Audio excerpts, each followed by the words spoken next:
sei o que tem nesse terreno, o que tem. Mas quando eu chego aqui, eu fico assim, eu não entendo. A verdade é essa. Eu não entendo o que é. Mas esses dias, assim, quinta, ontem, hoje, sabe, a gente já se sente pequeno diante da grandeza de Deus. Mas eu tenho tido algumas experiências e hoje lá, né, já, a gente caminhou em volta do lado, e eu, assim, pude ver algumas coisas com Deus. E quando eu cheguei aqui hoje, só tinha vontade de chorar. Aí eu falei, poxa Deus, eu vou parar de fazer maquiagem, porque eu faço maquiagem para o culto, a galera me pega, eu fico chorando com a cara toda borrada. Mas não tem como resistir à presença de Deus. E realmente há uma presença de Deus que não é diferente. Porque Deus está presente em todos os lugares. Seja o povo dele ou não seja, Deus está presente em toda a terra. Onipresente, onisciente, onipotente. Mas a presença de Deus manifesta. E realmente hoje foi mais uma vez que essa presença pôde me envolver. Todo mundo dançando e eu chorando. São coisas de Deus. Então vamos lá. Eu vou dar conta de ir até o fim. Porque obediência, irmãos, é um mistério. A gente obedece sem entender. Isso chama fé. Que pode ser, quando a palavra fala sobre a fé como grão de mostarda, na verdade não está se referindo àquilo que a gente sempre fala nas nossas pregações, que é o tamanho, mas é o resultado. Eu não sei se você já teve na mão uma semente de mostarda. Existem vários tipos de mostarda. Mas um casal de amigos meus que fez uma viagem a Israel trouxe para nós um pote assim de semente de mostarda de lá. Parece que é mais profético, né? Parece que é a mostarda santa.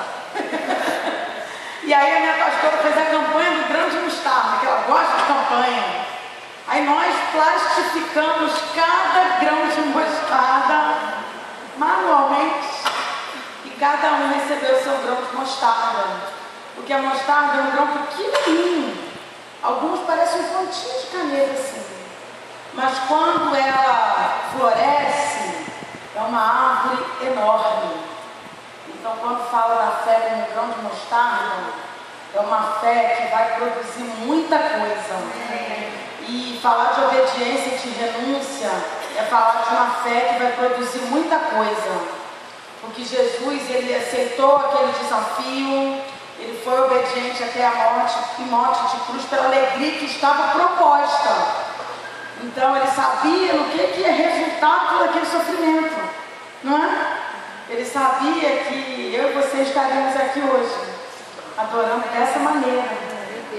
Então ele foi até o fim, mesmo sendo desprezado pelos seus, como nós lemos, né? Veio para o que era seu, mas os seus não receberam.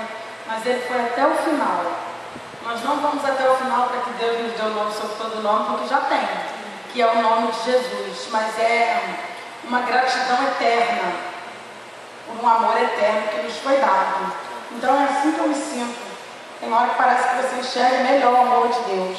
Você já abriu aí em Lucas 24? A partir do 13. O notebook ele não está colaborando, mas nós vamos chegar até o final. Amém. Quando eu comprei esse notebook, eu ungi ele. Você unge as coisas que você compra? Faz isso, irmão, interessante. E eu falei, Deus, eu queria que durasse no mínimo 3 anos. Aí ele fez 2 anos agora e a bateria só funciona ligada ali. Eu falei, não tem problema, você vai funcionar mais 1 ano ligado na tomada. Então ele vai colaborar. Eu quero ler aí para os irmãos, a partir do versículo 13, que fala sobre os discípulos no caminho de Emaús. Naquele mesmo dia, 2 deles estavam de caminho para uma aldeia chamada Emaús, distante de Jerusalém 60 estádios. E iam conversando a respeito de todas as coisas, todos os acontecimentos. Aconteceu que enquanto conversavam, discutiam, o próprio Jesus se aproximou e ia com eles. Os seus olhos, porém, estavam como que impedidos de reconhecer. Eles não conseguiam, a visão deles estava fechada. Então lhes perguntou Jesus: que é isso que vos preocupa? E de que ides tratando à medida que caminhais? Ou seja, o que é que vocês estão conversando? Resumindo. E eles pararam entristecidos. Um, porém, chamado Cleopas, que aqui só fala o nome de um, não diz o nome do outro, respondeu dizendo: és o único porventura que, tendo estado em Jerusalém, ignoras as ocorrências desses últimos dias? E Jesus perguntou: quais? E explicaram o que aconteceu a Jesus o Nazareno, que é varão profeta, poderoso em obras e palavras diante de Deus e de todo o povo, e como os principais sacerdotes e as nossas autoridades o entregaram para ser condenado à morte e o crucificaram. Ora, nós esperávamos que fosse ele quem havia de redimir Israel, mas depois de tudo isso, é já esse o terceiro dia desde que tais coisas sucederam. É verdade também que algumas mulheres das que conosco estavam nos surpreenderam, tendo ido de madrugada ao túmulo e não achando o corpo de Jesus, voltaram dizendo terem tido uma visão de anjos, os quais afirmaram que ele vive. De fato, alguns dos nossos foram ao sepulcro e verificaram a exatidão do que disseram as mulheres, mas não viram. Então lhes disse Jesus: ó necios e tardos de coração, para crer tudo o que os profetas disseram. Porventura não convinha que o Cristo padecesse e entrasse na sua glória? E começando por Moisés, discorrendo por todos os profetas, expunha-lhes o que a seu respeito estava em todas as Escrituras.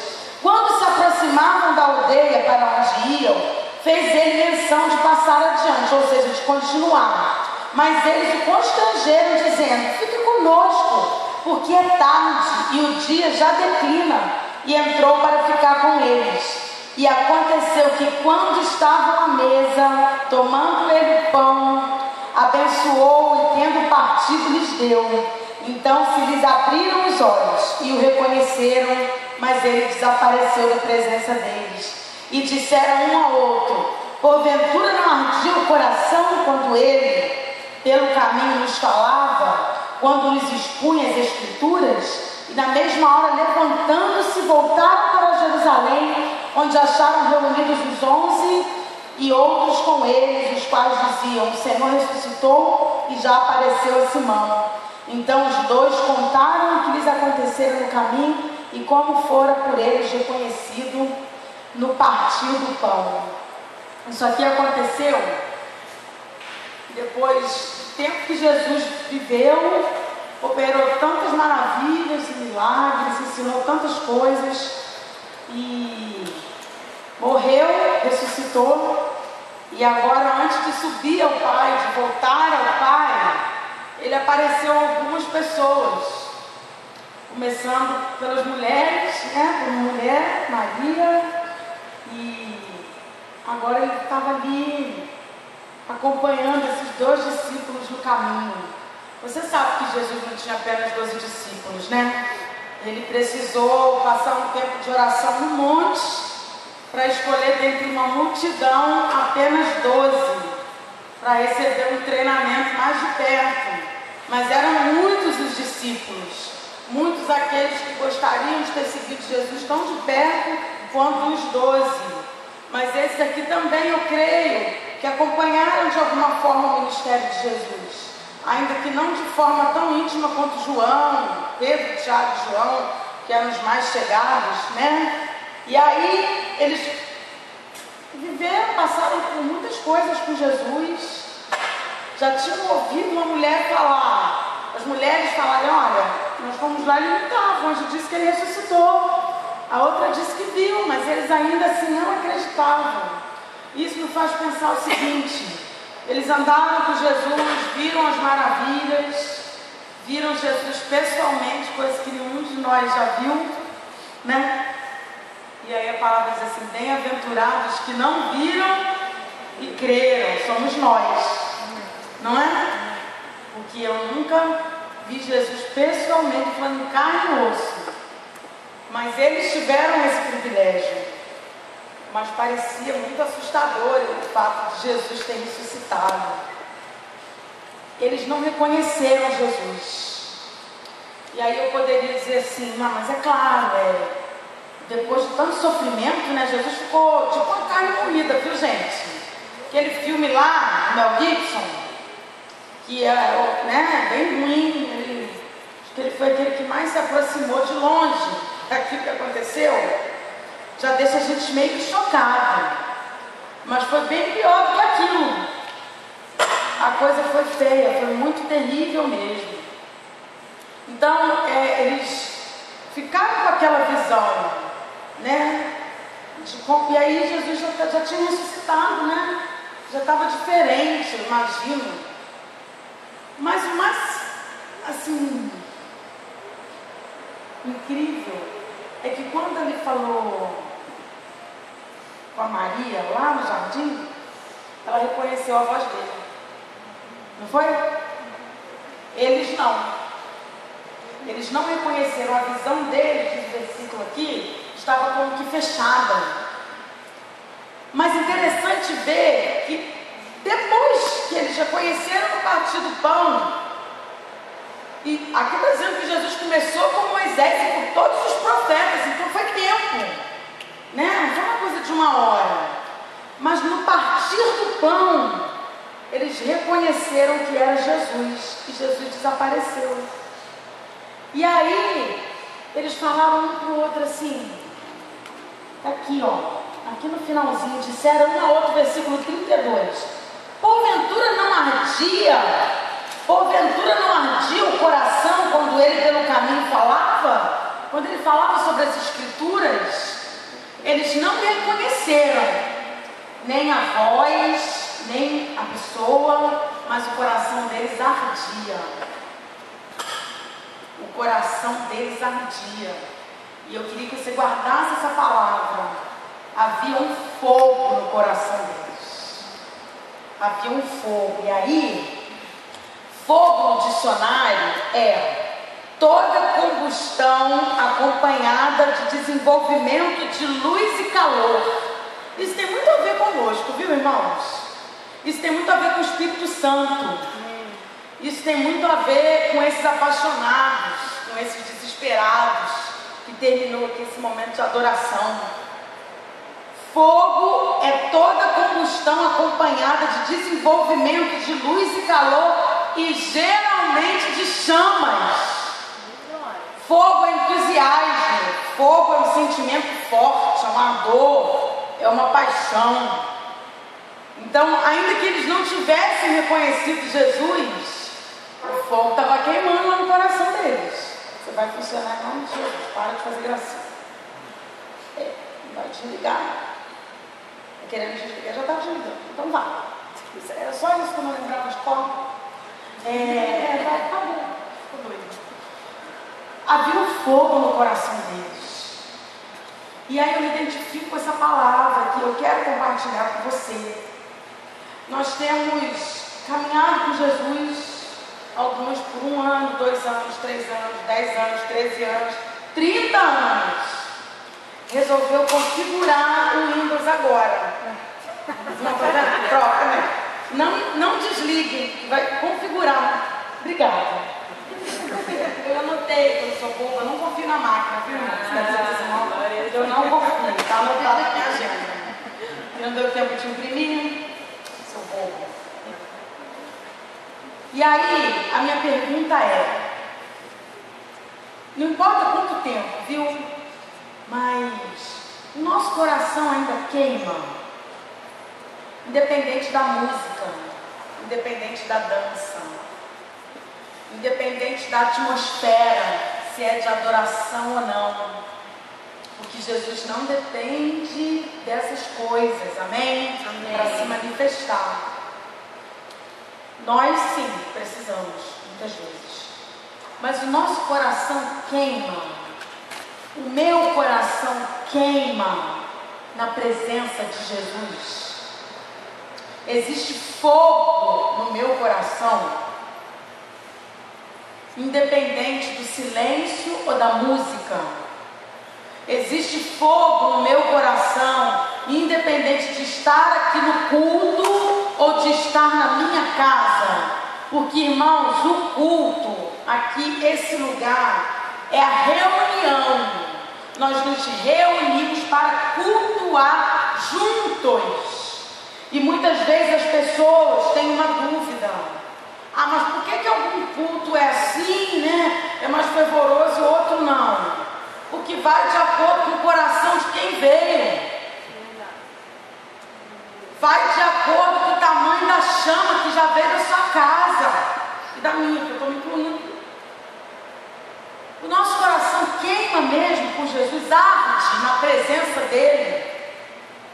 Na sua casa, lavando a louça, lavando a roupa, lavando a cozinha, não sei. Seu coração arde com Jesus. Porque essa caminhada, irmãos, é uma caminhada de vida em abundância. É uma caminhada de vida plena. Nós estávamos mortos e fomos encontrados.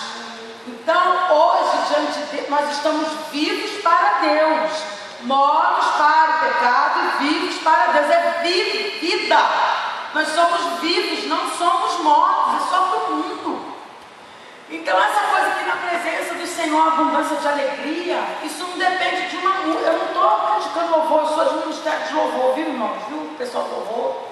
É para nós entendermos que essa plenitude de alegria, abundância de alegria, é para todo momento da nossa vida. Claro que existe momentos de tristeza, de abatimento, de entristecimento, de decepções. Mas Ele está em nós. Então, a pergunta é, eu sou o estilo apóstolo Paulo. Gostava de fazer pergunta. O quanto o nosso coração arde por Jesus. Ainda que a nossa visão esteja um pouco turva, limitada ou até fechada. Porque eu entendo que existem momentos em que nós não conseguimos enxergar algumas coisas. Esses homens estavam tristes, porque aqueles a quem eles chamavam de mestre tinham morrido. Então, para eles tinha morrido o sonho, tinha morrido a expectativa, tinha morrido a esperança. Tanto que eles falam, já é o terceiro dia desde que ele morreu. E nós tínhamos a esperança de que ele redimisse Israel. Os irmãos sabem do que eles estavam falando, né? Eles estavam falando da questão política, que é claro, traria uma liberdade religiosa também. Mas eles estavam falando da questão política. E não aconteceu. É como se dissessem isso para Jesus, não aconteceu nada. Boa parte do que ele falou, não aconteceu. O morto ressurgiu. Está de volta. Eles estavam tristes, irmãos. Eu não sei se você se encontra num estado de tristeza, de decepção, com o sistema, com a igreja, com seus líderes ou com algum outro, por onde você passou. Eu não sei, mas isso não pode tirar a nossa visão de quem Jesus é. Amém. Nós não podemos perder a visão de quem Ele é, daquilo que Ele falou, daquilo que Ele prometeu. Eis que estou convosco todos os dias até a consumação do século. Não chegou a consumação do século, não. Ele continuou conosco. Sabe, as decepções, as fofocas, os ataques, as traições não podem nos fazer perder a visão de quem Jesus é. Vou esperar. Quando Isaías, falando de visão, eu lembrei de Isaías, anotei aqui na minha agendinha, graças a Deus. Isaías 6, não precisa abrir, se você quiser anotar. Diz assim: no ano em que morreu o rei Uzias, eu vi o Senhor assentado no alto e sublime trono. Você sabe que o rei Uzias, ele foi muito bem sucedido naquilo que ele fez e tal. Só que ele começou, em determinado ponto da história, a superestimar as conquistas dele. Aquilo que ele havia conquistado, o tipo de administração bem sucedida. Ele começou a superestimar, praticamente idolatrar os bons resultados do reinado dele. E foi aí que ele pecou. E ele foi acometido de enfermidade e ele morreu. E aí, em uma situação de tristeza também, Isaías consegue ver o Senhor num alto e sublime trono. Ele conseguiu enxergar e receber o chamado dele. Coisa linda. Foi ele ter toda aquela experiência, enxergar como ele era pequeno. Ele, ai de mim, que habito no meio de um povo assim, assado. Os meus olhos viram o Rei, o Senhor dos Exércitos. E diante da humildade dele, eu acredito nisso. Diante dessa humildade dele, então o Senhor veio e purificou, tocou, e ele pôde ouvir o chamado e responder. A quem enviarei? Quem há de ir por nós? Ele disse: eis-me aqui, envia-me a mim. A minha missão, irmãos, é fruto da minha visão. A minha missão é fruto da minha visão. Naquele momento, aqueles homens não conseguiram enxergar que era Jesus e reconhecer que era Jesus ressuscitado já.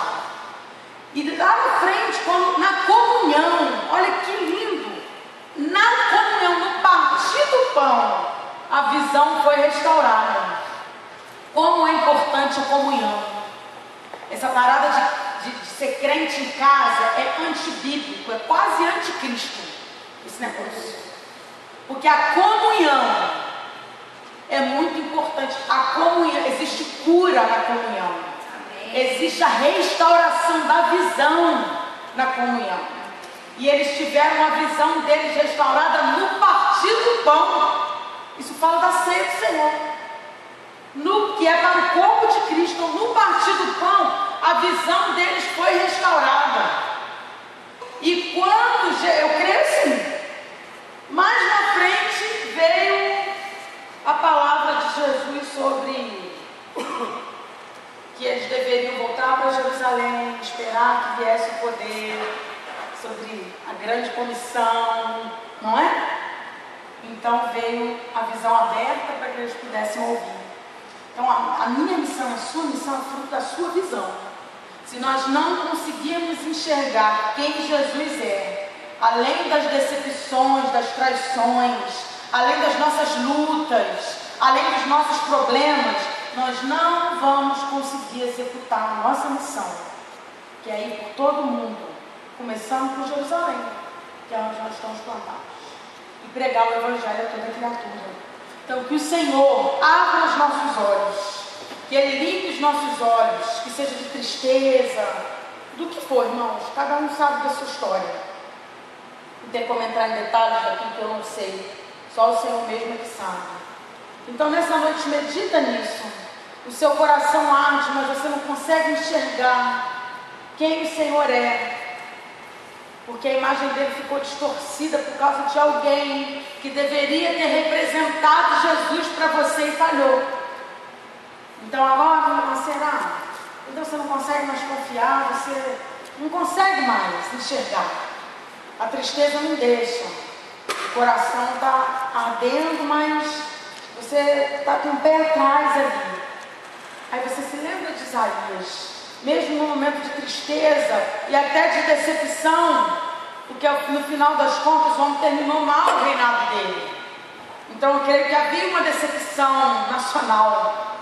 Ele conseguiu enxergar o Senhor no alto e sublime trono. Conseguiu dizer: eis-me aqui, Senhor, envia-me a mim. E que lindo o livro do profeta Isaías, que revelação esse profeta recebeu do Senhor. Eu amo o livro do profeta Isaías. Graças a Deus, porque ele disse: eis-me aqui. Ainda bem, irmãos, porque hoje nós temos acesso a essa palavra maravilhosa. Eu creio que esse fogo no nosso coração, ele precisa tomar conta de toda a nossa vida. Ele precisa nos incendiar por completo. Porque o dicionário fala: fogo é paixão, fogo é entusiasmo. E aí a gente associa algumas coisas assim: é o primeiro amor, que acabou de converter, então, acabou de converter, então está naquele fogo. Só que não é para diminuir, não é para diminuir, é para aumentar. A palavra de Deus diz no livro de Levítico que o fogo arderá. Levítico 6:13. O fogo arderá continuamente sobre o altar. E aí nos nossos momentos de adoração nós cantamos: o meu coração é o teu altar. Então esse fogo aqui deve arder continuamente, a ponto de tomar conta de toda a nossa vida, de toda a nossa existência, a ponto de queimar a tristeza, a decepção, a mágoa, a ponto de sarar a ferida, de tomar conta de nós, irmãos, de tomar conta dos nossos relacionamentos, de tomar conta dos nossos ministérios, de tomar conta da forma como nós tocamos e dançamos e cantamos e pregamos e nos relacionamos e trabalhamos. Nós necessitamos disso. Amém. Dessa vida que arde continuamente pelo fogo de Deus. A palavra de Deus, assim, isso é uma coisa de fé também. Quando se fala de chamado, porque esses homens tiveram a visão deles restaurada e eles receberam de Deus uma missão, assim como nós. Quando a gente fala de chamado, quando a gente fala de ministério, quando a gente fala de missões e do ID, a gente se lembra de várias pessoas que deixaram um marco na sua história. Pessoas que foram movidas pela fé e pela obediência. Porque nós, para obedecer, a gente precisa de fé, amém? Amém. Não é? Para obedecer, a gente precisa de fé. Porque aqueles homens ali ouviram assim: portanto, ide pregar o evangelho a toda criatura. Batiza, ensina, prega, discipula, faz isso tudo. Eu vou estar com vocês. Não é de carne e osso, mas eu vou estar. Fé de que realmente ele enviaria o Consolador. Fé de que valia a pena voltar para Jerusalém e esperar a promessa do Pai. Falar de vida com Deus, de chamado, de missões, de ministério, falar de fé. Fé. Fé de que você vai sair para evangelizar e de que o Espírito Santo vai fazer. Eu e Jaque hoje estávamos conversando sobre isso enquanto a gente almoçava. A palavra de Deus é linda e ela diz assim: enchei-vos do Espírito Santo, amém? Amém? Quem é que convence o homem do pecado, da justiça e do juízo? É você? Não. Sou eu? Não, é quem? Enchei-vos do Espírito. Porque, irmãos, o discurso pode ser mais bonito, a pregação pode ser linda, a estratégia do evangelismo pode ser a mais arrojada do século. Se o Espírito Santo não convencer o homem do pecado, da justiça e do juízo, não vai acontecer nada. Não vai acontecer. Então, se eu me encho do Espírito, eu estou me preparando para ser usado por Deus. Enquanto eu falo, Ele convence. Enquanto eu danço, Ele convence. Enquanto eu canto, Ele convence. Enquanto eu prego, Ele convence. Enquanto eu toco, Ele convence. Enquanto eu fico calado, passando só na rua, Ele convence. Se encher do Espírito não é só para haver disputa, não. Porque me parece que os dons se tornaram motivo de disputa. As pessoas querem falar línguas uma mais do que as outras, querem profetizar uma mais do que a outra, querem ser mais importantes do que as outras, usando os dons. O Espírito Santo não é para isso, irmãos. A palavra, quando fala sobre os dons, fala que é para edificação, que é para crescimento. É isso. Para salvação. Para que o outro seja convencido do pecado, da justiça, seja. Esse fogo chama Espírito Santo. aqui, ó, dentro de mim. É aqui. Nós precisamos ser cheios do Espírito Santo e buscar isso. Sabe? Não é só para ser cheio de dons, não. É para nós que Ele é o Consolador. É Ele que nos guia em toda a verdade. Se a gente entra pelas mentiras da vida, mesmo estando na casa do Pai, o nosso coração ele tem essa facilidade, né? Diariamente para endurecer de novo. A gente ainda está nesse corpo aqui, ó. Essa carne não converte, não adianta, não converte. Isso aqui vai voltar para o pó, tá? O pó mesmo. O homem exterior se corrompe. Nós somos renovados no homem interior, amém? Amém. A palavra fala isso para nós. Isso aqui não vai se converter. Então eu me encho do Espírito para que eu seja fortalecida, que Ele me consola, Ele me guia, Ele me ensina. Ele me ensina, Ele lembra para mim aquilo que eu aprendi de Jesus, aquilo que a palavra me ensina. Ele me lembra, Ele traz a minha memória. Ele me guia, é uma fonte de alegria também dentro de mim. E para que na minha pregação, naquele evangelismo, seja da forma que for, a pessoa seja convencida pelo Espírito Santo. Irmãos, infelizmente, muitos têm se enchido de conhecimento. O conhecimento sem o Espírito Santo não serve de nada. Tem um monte de cientistas cheios de conhecimento, um monte ficando louco no hospício, desacreditando de Deus. Parece que quanto mais conhecimento, o que nós precisamos é conhecer a verdade. É a verdade que liberta. Então nós conhecemos Jesus e continuamos conhecendo, porque é necessário prosseguir em conhecer o Senhor. Falar de Jesus é falar do caminho. O caminho sugere uma caminhada constante, até chegarmos aonde Ele deseja, que Ele foi preparar a morada para nós. Então se encha do Espírito Santo. Amém. Oração, palavra, jejum, adoração. Amém. É isso que nós precisamos, uma vida cheia do Espírito Santo. Andar no Espírito, viver no Espírito, buscar as coisas que são de cima. Não haverá evangelismo eficaz, irmãos, se nós não tivermos uma vida cheia do Espírito Santo. Não vai adiantar. É aquilo que nós no nosso bate-papo de ontem falamos. O povo entra pela porta da frente e sai pela porta dos fundos, porque não foram convencidos pelo Espírito Santo. Não houve convicção de pecado. Porque quando existe convicção de pecado, a pessoa não, então eu preciso de perdão. E quem é que pode fazer isso? Eu preciso de Jesus. Aí a pessoa se rende, porque se enxergou como pecador. Nós precisamos viver uma vida cheia do Espírito Santo. O que Jesus disse para aqueles homens, para aqueles discípulos, foi: olha, vocês fiquem em Jerusalém, ficai, pois, em Jerusalém, até que do alto sejais revestidos de poder. Era a promessa do Pai. É aquilo que Ele falou: eu vou enviar. A promessa do Pai vai vir. E Ele estava falando do Espírito Santo. E eles obedeceram.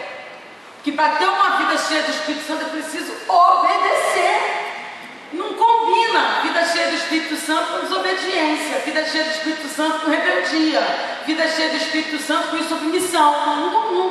Não está de acordo. Não dá para andar junto. E eles voltaram para lá. Eles poderiam ter dito assim: a gente já sabe o que fazer, a gente viu como que você fez, para que a gente vai precisar desse Espírito Santo?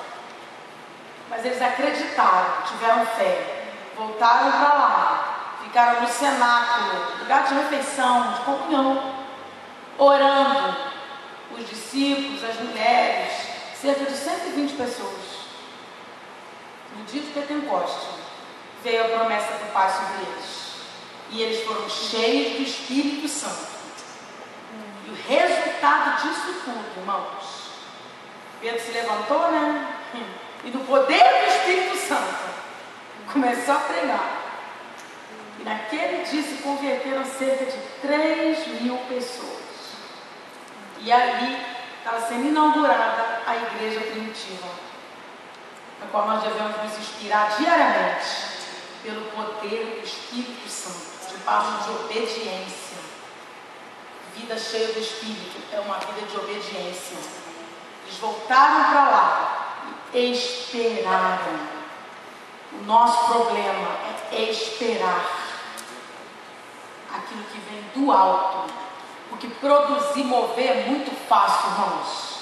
Meu Deus, como é fácil. Um monte de mover, produzido, plastificado, encomendado, copiado. Esperar aquilo que vem do alto é coisa de quem tem fé. Para ter a vida cheia do Espírito Santo, precisa ter fé.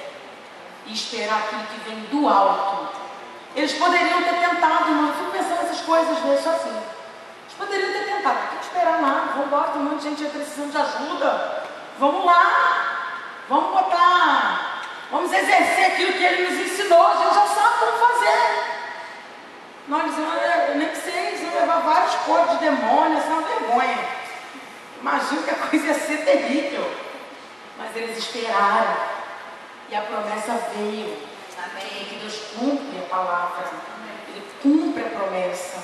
E o Espírito Santo veio ali. Tantas coisas lindas. O fruto do Espírito. Aí você vai ver aquela igreja crescendo, caindo na graça do povo.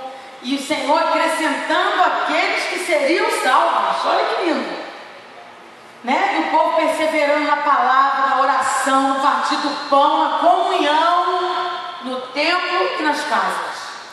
Isso tudo que o pessoal inventa agora é modelo de 2, é modelo de célula, é modelo de... Não é nenhuma novidade para Deus, viu? Deus não se impressiona com nada disso, porque está lá, aqui. O pessoal muda algumas coisinhas, bota uma embalagem bonita e vende, a gente compra. A gente compra e quebra a cara, mas que está aqui. Está bem aqui, irmão. É o exemplo da igreja primitiva. No templo e nas casas, de casa em casa. E foi crescendo, foi caindo na graça do povo. E as pessoas iam recebendo o Espírito Santo, iam vivendo a vida cheia do Espírito. E as curas continuaram, os milagres continuaram. E o coxo que estava na Porta Formosa passou a andar. E as coisas continuaram a acontecer. Porque Jesus cumpriu a promessa na vida daqueles que obedeceram. A vida cheia do Espírito Santo. O quanto seu coração arde por Jesus. O quanto seu coração arde por Jesus. Nós precisamos saber, irmãos. Nós precisamos saber o quanto nosso coração arde fora desse ambiente e dessa atmosfera de adoração. O quanto nosso coração arde por Jesus lá onde a gente trabalha. Que tem um pessoal que é carne de cobra e que fica perseguindo a gente. Quanto nosso coração arde por Jesus diante de algumas situações de traição. Quanto nosso coração arde por Jesus. Quem é Jesus para mim? Hoje, eu já tenho salvação. Não estou falando como Salvador, não. Quem é Ele para você hoje? Que tipo de relacionamento você tem com aquele que te salvou? Porque se realmente meu coração arde por Jesus, eu vou obedecer aquilo que Ele mandar. A ordem, aquilo que Ele deixou. O apóstolo Paulo diz algo assim: a mim é imposto pregar o Evangelho. Ai de mim, ele diz. Como que esse homem vestiu a camisa? Um homem que perseguia, né? Que saía com mandado de prisão a crente. Não era? Que ele vestiu a camisa de uma forma assim maravilhosa. E ele entendeu que ele não tinha outra opção. E ele fazia aquilo com prazer, debaixo de cadeias e prisões. Irmão, não era liberdade igual a gente, não. Debaixo de cadeias e prisões. O apóstolo Paulo combateu o bom combate, terminou a carreira e guardou a fé. Debaixo de muita luta, debaixo de muita perseguição, debaixo de muito açoite, debaixo de muitas prisões, ele foi até o final, porque ele descobriu o prazer de viver uma vida cheia do Espírito Santo. Nós precisamos descobrir esse prazer. Eu repito, não é só aqui, querido. Que tipo de experiência nós temos tido com Deus no nosso quarto? Que tipo de experiência nós temos tido com Deus no nosso dia a dia? Tem gente que me procura para dizer assim, ó, compartilhei isso com ela hoje. falando esse negócio de ouvir a voz de Deus, eu não sei o que é. Eu nunca ouvi a voz de Deus, eu dependo do pastor para falar. Eu dependo do professor, do grupo, da rede, da classe, não sei como que chama. Eu não sei o que é ouvir a voz de Deus, eu nunca ouvi. Espírito Santo, esse negócio de Espírito Santo, eu não sei, eu acredito que está em mim, mas eu não consigo identificar. Irmãos, em nome de Jesus, é tempo de se levantar. Amém. E aprofundar o relacionamento com Deus. Amém. Porque Ele fala sim. Amém. Ele se move dentro de mim sim. Ele fala comigo. Ele fala com você. Sua visão pode estar fechada, mas Ele fala. Sua audição pode estar fechada, mas Ele fala. O Espírito Santo está aí. E nós precisamos procurar, identificar como que Ele se move dentro de nós. Independente do mover de Deus no culto. Independente do mover de Deus nas reuniões. O Espírito Santo é uma pessoa. É o próprio Deus dentro de mim. O quanto meu coração arde por Jesus. Irmãos, não dá para viver uma vida morna. Lá no Apocalipse foi muito claro o que foi dito. Porque não és nem frio, nem quente. És morno. O que acontece? Vomitar-te-ei.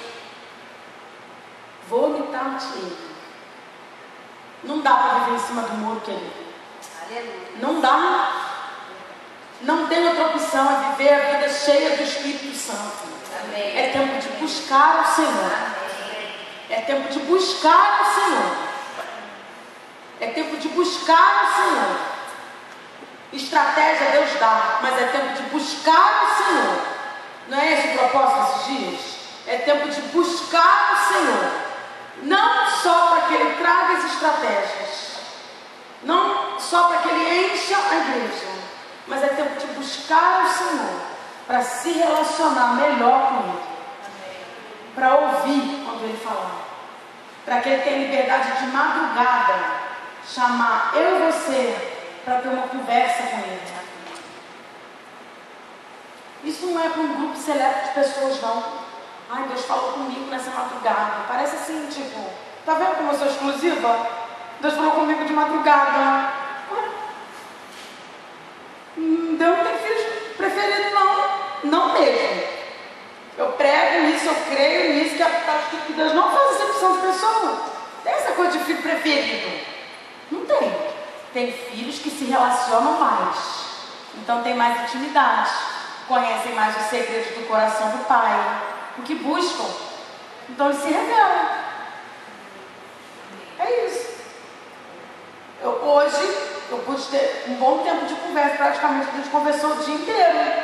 Então eu conheço um pouco mais da Jaque do que da Aline. Porque nós conversamos mais.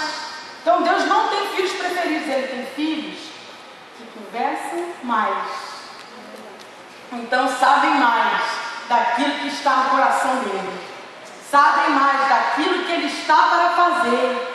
Recebem mais porque buscam mais. É tempo de buscar mais. Amém. É tempo de se relacionar mais. É tempo de estar mais perto, mas alguns têm medo.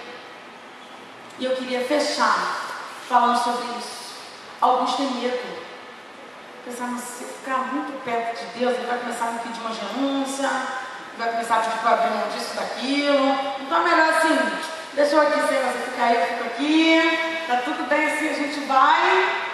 Não, se ficar muito perto, Ele já vai começar a falar, deixa isso, minha filha. Aquilo ali, né? Isso aqui não tá bom, vamos largar isso para lá. Ou então até aquilo que está bom, Deus não só pede aquilo que está atrapalhando, não. Deus pede coisa que está dando certo. Você lembra de Abraão? Isaac estava dando errado? Não. Estava não. É muita informação, não. Tem estacionamento do mundo que coubesse. Cada um com seu carrinho, só pilha. Ia ter que avisar antes de fazer atrás só aquela folhinha. E a pregação vai ser naquela folha. Não dá. Mas a gente se coloca, né? A gente se projeta. Você pensa a luta desse homem.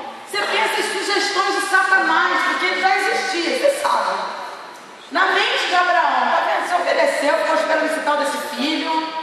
Esperou-se 20 e tantos anos, agora nasce, agora já está grande, menino, e esse Deus agora está te pedindo para você sacrificar o próprio filho. Você é doida, Abraão? Vai obedecer? Imagina quanta coisa. Mas ele foi lá, caminhou pra caramba, porque não era perto. Imagina nessa caminhada quanta coisa. Satanás, porque é um covarde, ele lançou na mente de Abraão e ele foi. Chegou lá no pezinho da montanha e falou para o céu: vocês fiquem aqui, porque nós vamos adorar e voltamos, no plural. Porque a fé do coração dele, lá no Novo Testamento a gente vai ler isso, né? Dizia, sabe o quê? Que ele cria que Deus era poderoso para ressuscitar Isaac dos mortos. Que lindo! E aí vamos subir a montanha crendo que vamos voltar com o filho. Aí Isaac, e aí pai, cadê o poder? Está aqui, a lenha está aqui. Mas cadê o poder? Deus proverá, meu filho. Deus proverá. Deus não vai pedir só aquilo que é ruim, não, tá? Ele vai pedir aquilo que está dando super certo. Para provar sua fé, porque Deus não tenta ninguém, tentador é Satanás. Você não coloca a mão em Deus que não pertence a ele. Deus não manda tentação para ninguém, é prova. E é prova para fazer crescer. Não é para fazer cair, irmãos. Porque Deus, que pai é esse que quer ver os filhos caindo? É para fazer crescer, para fortalecer. Então a fé, sabe, aquele homem ele teve fé para entregar. Muitos têm medo de andar com Deus. Tipo assim, não, muita responsabilidade. Não, melhor essa vida aqui mais ou menos, meia boca, medíocre, metade, tá bom. Quero andar muito perto de Deus, não. Andar muito perto de Deus é um risco. E é. Mas é um risco bom. Porque Ele sabe o que é melhor para nós. Amém. Então busca o Senhor enquanto se pode achar. Invocar enquanto está perto. Se você der uma passadinha aqui, ó, pela palavra, você vai ver quantas pessoas. Ai, Jesus. Deus chamou e pediu coisas muito importantes para elas. E como essas pessoas marcaram a nossa vida.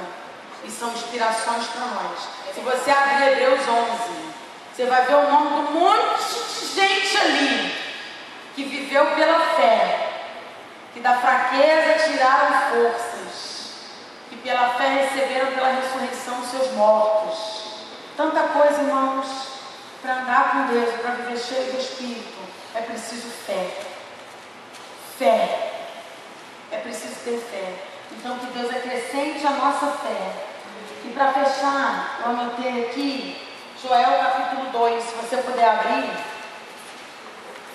Eu queria estar lendo aí Joel, livro do profeta Joel, capítulo 2.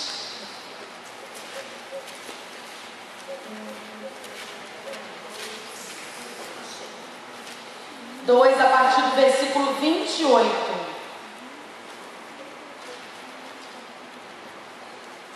A minha missão, fruto da minha visão, fruto do meu encontro com aquele que me chamou. Joel 2:28. Encontraram? Eu já estou terminando já. Joel, livro do profeta Joel, capítulo 2, versículo 28. Amém? E acontecerá depois que derramarei meu espírito sobre toda a carne. Vossos filhos e vossas filhas profetizarão. Vossos velhos sonharão e vossos jovens terão visões. Até sobre os servos e sobre as servas derramarei o meu espírito naqueles dias. Essa promessa veio com o Espírito Santo. E aí diz: os jovens terão visões. Você pode fechar os seus olhos? A promessa do Espírito Santo se cumpriu. E no dia que nós recebemos Jesus como Senhor da nossa vida, entregamos a nossa vida para Ele, o Espírito Santo veio habitar dentro de nós. E durante a nossa caminhada, nós vamos nos enchendo do Espírito mediante a nossa busca. Diante dessa palavra do profeta Joel, os jovens terão visões. Qual é a visão que nós temos tido do Senhor? Porque muitas vezes a gente vive da visão do outro. Nós vivemos da experiência do outro. Nós nos alimentamos da experiência do outro. É edificante? É. Mas, irmãos, nós precisamos estar ligados diretamente à videira. Amém. Viu? A videira verdadeira. Então você precisa ter as suas próprias experiências com Deus e buscar isso. Irmãos, cadê aquele tempo em que a gente abria a Bíblia e se emocionava ao ler a palavra? Enquanto você lia, a palavra entrava em você e você chorava. Onde é que está aquele tempo que você na sua casa parava para orar e o Espírito Santo enchia o seu quarto, transbordava na sua vida? Você ficava ali com Deus, falando ou não em línguas, mas era o seu momento com Ele. Prostrado, chorando em silêncio, mas era você e Ele. Nós não podemos perder isso, irmãos. É o nosso tempo com Ele. Sabe aquela coisa de na madrugada, você despertar, você entender que é Deus que está te chamando para ter um tempo com Ele. Pela fé você vai anunciar aquele soninho, porque você sabe que Ele é poderoso para restituir o seu sono.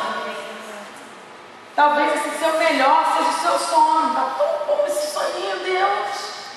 Não vou levantar daqui agora nesse friozinho de Miguel Pereira, esse friozinho de Batida Alferes, de Palmares. Não sair daqui agora. Eu vou orar aqui mesmo, já termina a oração de manhã, quando acorda diz amém. Eu sei que eu já vivi isso, irmão, você me importa? Não nada. Já comecei a oração de madrugada, disse amém só de manhã porque eu dormi. Porque eu não quis levantar, porque eu não quis me lançar no Senhor. E Deus quer revelar os segredos do coração dele para nós, irmãos. Deus quer dar as direções para nós. E mesmo sem entender, o momento que eu estou vivendo agora é esse, eu não entendo. Mas Ele vai revelando os segredos do coração dele. Pela fé você vai obedecendo. Você vai obedecendo. Vamos embora, Senhor. Eu só estou fazendo o que o Senhor está mandando. Mas é fé. Busca o Senhor. Eu creio que relacionamento com Deus é identidade. Sabe essa digital que você tem? Que no mundo inteiro só você tem. Não tem duas pessoas com a mesma digital. Nem aqueles gêmeos que são univitelinos que falam. Nem esses têm a mesma digital. Relacionamento com Deus, no meu entendimento, é assim. É igual digital. Eu sei como que eu e Ele nos relacionamos. Não tem como copiar. E aí, fala como que você ouve Deus aí. Me diz aí. Como que é? Você canta uma música? Que horário você acorda de madrugada? Vou tentar acordar no mesmo horário para ver se eu entro na mesma sintonia que você. Quem sabe? É filho. Então ele vai se relacionar. Mas nós temos coisas em comum. Nós temos o mesmo Pai, o mesmo Espírito. Está lá em Efésios 4, tá? Nós temos a palavra. Nós temos acesso através da oração. Então você vai usar todos esses canais. E o Espírito Santo vai lá. Você vai se encher e ele vem. Às vezes a gente fica no culto e olha aquele irmão, aquela irmãzinha. Fala, nossa, mas que poder é esse? Que poder é esse? É o mesmo. É o mesmo, irmãos. E está disponível para todos nós. Está disponível para todos nós. É o poder de Deus da salvação daquele que crê. É o Espírito Santo em nós que convence o outro. Aquele que um dia usou alguém e nos convenceu. Por isso que nós estamos aqui. Porque um dia alguém cheio do Espírito Santo foi usado para nos alcançar. Sabe, irmão, se nós pensarmos dessa ótica, nós vamos ser uma tocha ambulante. Como eu tenho falado isso com Deus? Eu estou lendo um livro, está bem aqui, ó. Vou pegar. Samuel Morris, alguém já ouviu falar? Eu ouvi a primeira vez falar sobre esse homem através do pastor Rodrigo Matias, quando esteve lá na casa de oração de Arcozinho. E um dia o Espírito Santo trouxe na minha memória o nome desse homem. Aí tem PDF, você pode procurar no Google. Tem PDF. Mas aí eu ganhei, antes de voltar para o Rio, um amigo meu que eu chamo de primo, ele me deu Gentile, dia 4 de fevereiro, dia que eu fiz 13 anos de consagração pastoral. Ele me deu esse livro. Eu li rapidinho, são 82 páginas. Eu ri e chorei, mas eu mais chorei do que ri. Porque esse menino negro, africano, leigo, foi encontrado por Jesus no meio da floresta, quando ele estava prontinho para ser morto. A história longa não vou contar. Jesus foi ao encontro dele, assim como foi o encontro do apóstolo Paulo. E os carrascos lá, aqueles homens que estavam prontos para matá-lo, ouviram e viram a luz que mandava ele correr. E ele correu por dias, até que ele chegou numa cidadezinha e ali conseguiu uma carona num navio. Mas antes disso, ele se deparou com uma missionária cheia do Espírito Santo, que falou de Jesus para ele. E ele recebeu. Ele entregou a vida dele. Esse menino, porque ele não chegou nem a ter 18 anos, ele morreu antes. Um navio, assim, cheio de homens perversos. Durante 6 meses, porque o coração dele, o Espírito Santo dizia para ele: você precisa ir para os Estados Unidos e procurar o fulano de tal. Durante 6 meses, viajando num navio, parando de país em país. Um navio cheio de homem violento, malfeitor, assassino. Todos foram transformados pelo poder de Deus. Todos.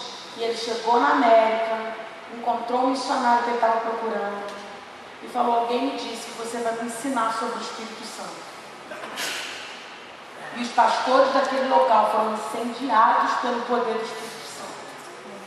E por onde esse menino passou, ele foi usado por Deus como agente de transformação.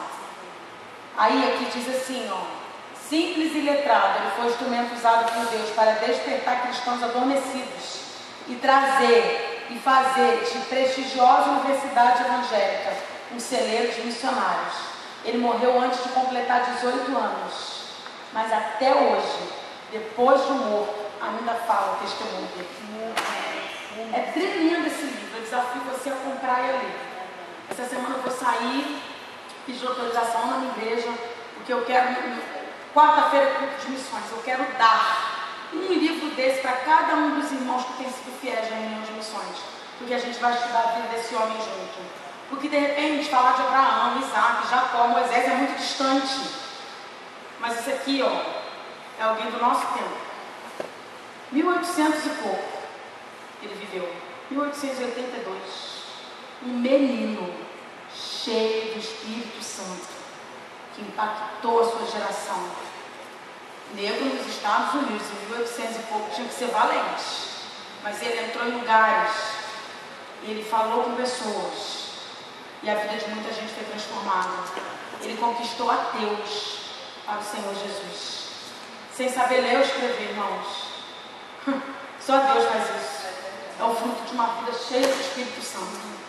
E eu terminei de ler esse livro vindo para cá, e eu chorei muito. Eu falei: Senhor, nos ajuda como igreja a descobrir que nós precisamos nos encher do Espírito. Irmão, a gente se enche de conhecimento, a gente se enche de vaidade, a gente se enche de discurso, a gente se enche de partidarismo, a gente se enche de uma liberdade que não foi Deus que deu, a gente se enche da nossa própria vontade. Mas o que a Bíblia diz, eles cheios do Espírito Santo. Você pode ficar de pé? Aline, você pode tocar? Obrigada. Eu não sei se você conseguiu aquela música. Não tem problema. É uma música que eu amo muito. Se você tentar, não sei se vai rolar, não. Você pode fechar o seu olho, se você ficar melhor, não vou conseguir. É uma música que eu amo muito. E ela diz: há muito mais que isso, Espírito Santo sopra em nós. Há muito mais que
Restaura, Senhor. Nós clamamos